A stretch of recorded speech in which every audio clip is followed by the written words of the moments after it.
Aujourd'hui, on va parler des top 4 des pièges dans lesquels la diaspora tombe quand ils veulent investir sur le continent africain. Ces pièges, je pense que vous avez peut-être tombé dedans sans vous en rendre compte, mais c'est un vrai blocage, c'est des vrais freins. Et on va en parler et vous allez voir exactement comment vous pouvez ne pas tomber dans ces pièges pour bien entendu réussir votre projet sur le continent africain. On se retrouve après le jingle.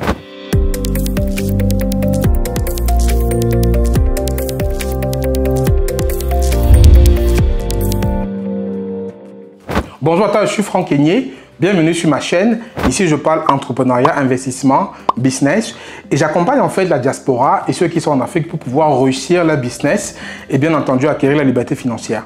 Donc, si tu es intéressé par l'investissement, par l'entrepreneuriat, l'éducation financière, le mindset, je t'invite à t'abonner à la chaîne, à activer la cloche de notification pour ne louper aucune vidéo que j'ai publiée ici.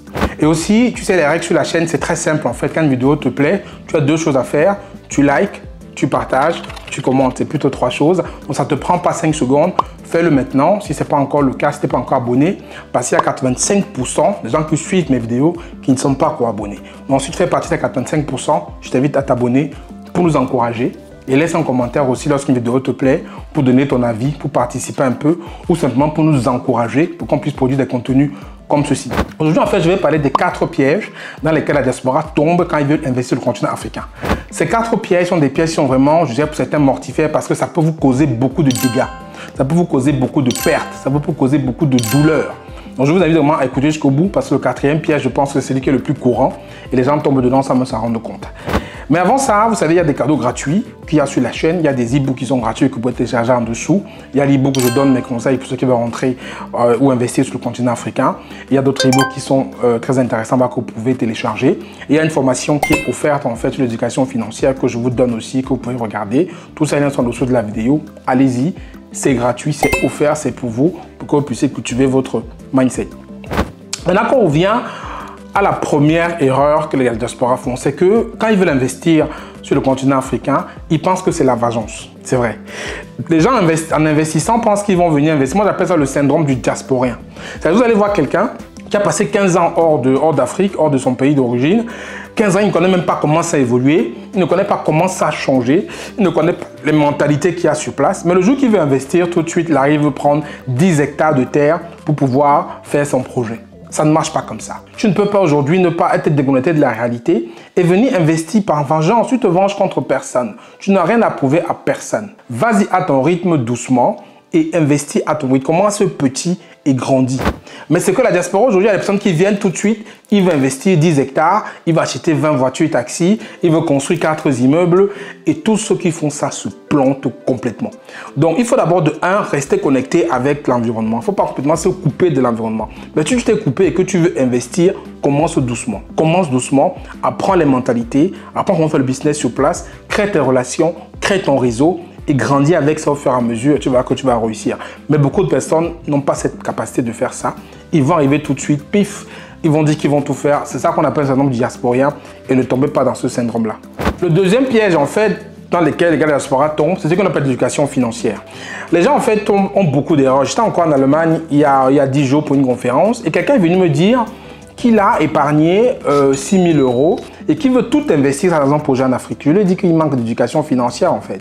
Tu ne peux pas aujourd'hui avoir une épargne que tu as épargnée complètement et tu portes toute l'épargne, tu vas mettre dans un projet sur le continent africain. C'est ce genre de personnes en fait que lorsque vous allez les voir, vous allez leur parler d'Afrique, ils vont dire non, je suis déçu, l'Afrique c'est mauvais, l'Afrique c'est moche, machin. Parce qu'ils ont tout pris leur épargne, ils sont allés mettre sur le continent africain, ils ont tout perdu et ils ont la haine contre l'Afrique. Vous n'avez pas la haine, c'est vous le problème. Vous ne pouvez pas dire que vous avez épargné une certaine somme, vous prenez toute votre épargne ou tout votre argent, vous allez le mettre sur le continent africain pour un projet. L'Afrique est rentable, mais c'est très risqué. Donc faites attention. Si vous avez épargné 6 000 € par exemple, commencez un petit projet avec 2 000. Ne mettez pas tous les 6 000. Mettez 2 000, testez les 2 000, gardez 2 000 en fonds d'épargne de sécurité et les autres 2 000 là, mettez-les comme quelque chose que vous allez pouvoir gérer les imprévus avec. Donc, ayez une bonne éducation financière pour pouvoir gérer cet investissement-là. Et les gens échouent souvent parce qu'ils n'ont pas cette approche-là. Ils veulent investir tout l'argent qu'ils ont. Ils veulent même faire des prêts pour investir tout l'argent qu'ils ont, alors qu'ils ne sont même pas sûrs que le business va marcher.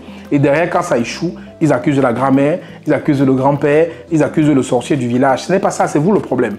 Donc, les gens tombent dans ces pièges à passer par l'éducation financière. Donc, éduquez-vous financièrement avant même d'investir le continent africain. Ça va vous sauver de beaucoup de mauvaises situations. Le troisième piège dans lequel la diaspora tombe quand elle veut investir le continent africain, c'est qu'ils n'ont pas le bon mindset. Les gens pensent que le mindset qu'on doit avoir sur place, c'est le mindset qu'on a en France. C'est du tout que c'est pas comme ça. Il faut contextualiser comment est-ce que vous allez investir sur place. Il faut contextualiser les mentalités des personnes par rapport à la vôtre. Quand vous êtes en Occident, vous avez une mentalité qui est propre à vous. Vous travaillez avec vos collègues, vous êtes peut-être salarié dans une entreprise, votre patron vous traite d'une façon différente, vous avez une façon d'aborder les choses ici qui n'est pas la même sur le continent africain. Je ne dis pas qu'il faut avoir du laisser-aller comme peut-être ça se fait dans certains pays africains, mais il faut contextualiser votre façon de travailler. Il faut adapter votre management par rapport à comment se comporter sur place. Par exemple, il y a un cas très simple. J'ai créé une entreprise au Sénégal tout récemment. Mon entreprise a été matriculée au Sénégal. Et ça m'a pris 10 jours à faire immatriculer l'entreprise. D'accord? Alors qu'ici en France, ça se fait en 48-72 heures. J'aurais pu me fâcher. Je me dis, ah non, c'est trop long, c'est 10 jours. Mais non, j'ai contextualisé. Je me suis dit, bon, voilà, comme on dit souvent, là-bas, ils ont le temps, nous, on a la montre. Là-bas, ils ne sont pas pressés. À moins que vous fassiez ce qu'il faut pour que ça aille plus vite. Mais ils ne sont pas pressés. Et il faut comprendre qu'ils ne sont pas pressés. On n'a pas la même notion du temps. Et si tu ne comprends pas ça, tu peux complètement péter un câble sur place parce qu'il y a des personnes qui n'ont même pas la notion du temps. Un truc qui est urgent, qui est pressé, ce n'est pas son problème. Il fait ça à son rythme. Il faut contextualiser. Je ne dis pas que c'est correct, mais il faut relativiser et contextualiser. Si tu n'as pas ce bon mindset-là, si tu n'as pas la capacité de contextualiser et de t'adapter à comment ça se passe sur place, c'est foutu. Mais bien entendu, il faut être intransigeant sur certaines choses en fait.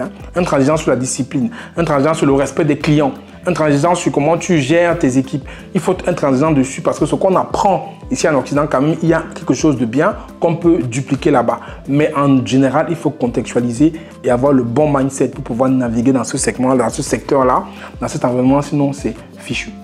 Le quatrième et dernier piège dans lequel les gens tombent souvent, c'est les pièges que je pense que toi qui m'écoutes, tu dois tomber dedans. Beaucoup de personnes qui vont investir ou s'installer en Afrique pensent que l'Afrique, c'est une petite Europe. Non, chaque environnement a ses contextes et ses réalités. D'accord? L'Europe a ses avantages, ses inconvénients, comme l'Afrique subsaharienne, comme le Cameroun, comme la Côte d'Ivoire, comme le Sénégal, a ses avantages et inconvénients.